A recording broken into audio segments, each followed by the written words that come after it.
Look down at your own arm right now. Compare it to almost any other mammal you can think of. A dog, a bear, a chimpanzee, even the mice in your walls. Nearly all of them are covered in thick fur. You're not. And the strange part isn't just that you lost it. It's that scientists still don't agree on exactly why. The easy assumption is that humans simply didn't need fur anymore, so evolution quietly phased it out, the same way it might drop any feature that stopped being useful. That's not really an explanation, though. It's a restatement of the question, with more confidence than it deserves.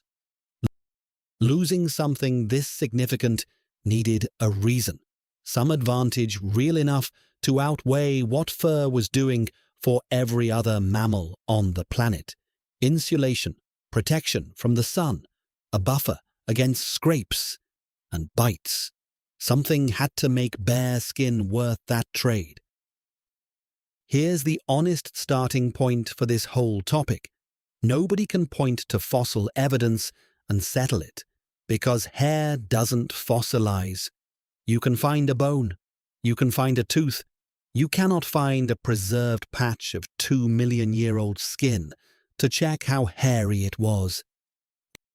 Every explanation you're about to hear is reconstructed indirectly, from comparative biology, genetics, and reasoning about what would have paid off in an ancestral environment nobody can directly observe. With that caveat firmly in place, the leading explanation is what researchers often call the cooling hypothesis. The idea is that early members of the genus Homo were doing something unusual for a primate, chasing prey over long distances, sometimes for hours, under the hot sun of the African savanna, until the animal being hunted overheated and collapsed. That strategy is called persistence hunting, and it only works if the hunter can dump heat faster than the prey can. Thick fur is excellent insulation, which is exactly the wrong property for an animal trying to run for hours without overheating. Losing it exposed more skin, which meant more room for sweat glands, which meant far more efficient evaporative cooling. A 2011 study in the Journal of Human Evolution lends real support to this direction. Shedding the fur coat wasn't a loss so much as a performance upgrade for endurance in a lineage that was starting to survive by outlasting its prey rather than outmuscling it. That's the strongest single explanation on offer. It is not the only one, and it does not fully close the case. It also doesn't explain everything by itself. Cooling efficiency might explain why losing fur was advantageous once it started happening, without fully explaining why it happened as completely as it did, or why humans kept hair in a few very specific places, like the scalp, while losing it almost everywhere else.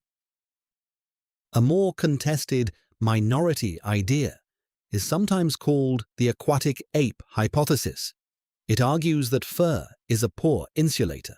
Once you're in water, most fully aquatic mammals rely on blubber instead, and that early hominins may have spent enough time in and around water that losing fur and gaining more body fat made sense the same way it does for other semi-aquatic mammals.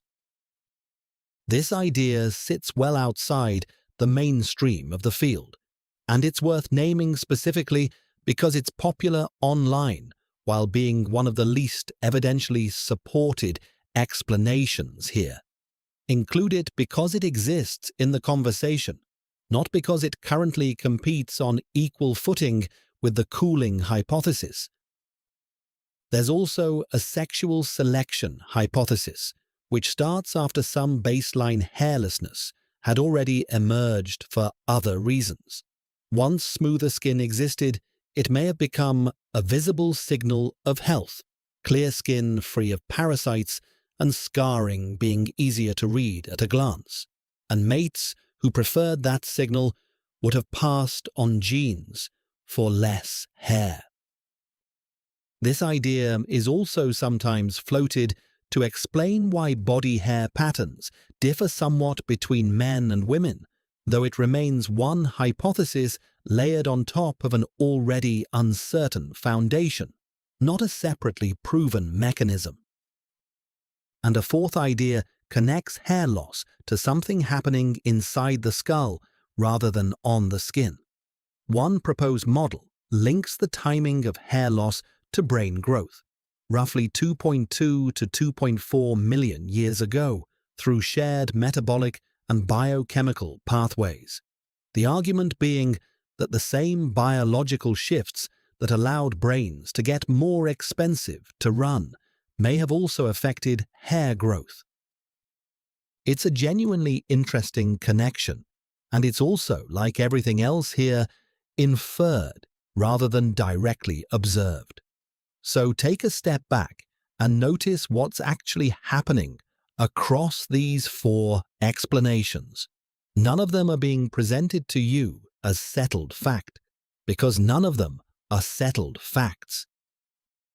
This is one of the rare topics in human evolution where the honest answer is a ranked list of competing, only partially tested ideas, with one candidate, the cooling and persistence hunting explanation, currently ahead of the others in supporting evidence, not a single confirmed winner. That's a genuinely different situation from a lot of other evolutionary questions, where a single fossil find or a clear genetic marker can settle a debate almost overnight. Here, the central piece of physical evidence, the hair itself on the actual bodies of ancient hominins, simply isn't available to check.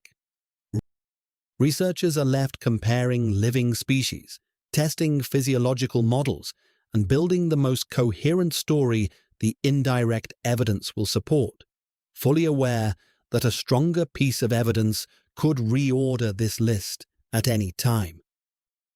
Here's the detail that makes the whole story stranger, though, and it's not a matter of debate.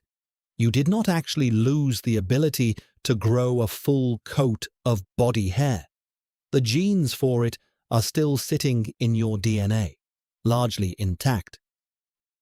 What happened, as far as researchers can tell, is that most of those genes got switched off, or their output got shifted to producing shorter, finer, less pigmented hairs instead of the same coarse fur covering a chimpanzee. Run your fingers across your own arm again. Nearly every square inch of it still has a hair follicle in roughly the same density chimpanzees have across their bodies. Evolution didn't delete the blueprint, it just stopped building from most of it. That also explains something you've felt, but maybe never connected to this. Goosebumps are the leftover reflex of a tiny muscle at the base of each hair follicle, contracting to fluff up fur that on you mostly isn't there anymore to fluff. Cold, fear, even certain kinds of music can still trigger it.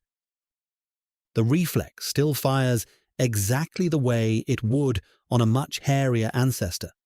It's just pulling on hair that on modern skin barely exists to be pulled. So here's the best current answer, stated as plainly and as honestly as the evidence allows. There is no single, confirmed cause for why humans lost most of their body hair. The strongest supported explanation connects it to cooling efficiency during long-distance, sun-exposed hunting, backed by research into the physical demands persistence hunting would have placed on an overheating body. Competing ideas involving water adaptation, mate selection, and brain energy trade-offs remain part of the conversation, with different levels of support behind each one, and the aquatic explanation in particular should be treated as far more speculative than the others. What's completely unambiguous is that the genetic instructions for a full coat of hair are still present in you right now. Evolution switched most of them off, rather than erasing them, which is why a reflex built for fur, you no longer have still fires every time you get a chill. Here's a question for the comments. Which explanation do you find most convincing? The cooling theory, or one of the others? Next time, we're looking at what happens once that mostly bare-skinned body has to protect something even more fragile than itself. How did ancient humans keep their newborn babies alive?